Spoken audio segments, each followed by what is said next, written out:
everybody, welcome back to our channel. In this video, I'm gonna let you know how can you personalize Mailchimp email with dear first name. So in order to personalize Mailchimp emails with dear first name, you'll have to follow the simple steps. So first thing first, you want to log into your Mailchimp and go to the text. When you go to text, you could see this sort of interface. So it's a very simple procedure. Just make sure to stay focused. While you're on this page, you just have to go and click on the text first of all. You can see the I'm here right over here. And next thing you want to do is go to replace it with dear.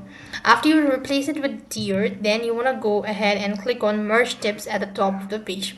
As you click on it, scroll down to the bottom and you want to go ahead and find out first name.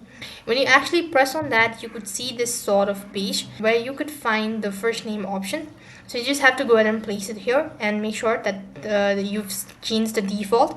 Click on save and close. All for this video. I hope the video was helpful. Make sure to like, share and subscribe to our channel.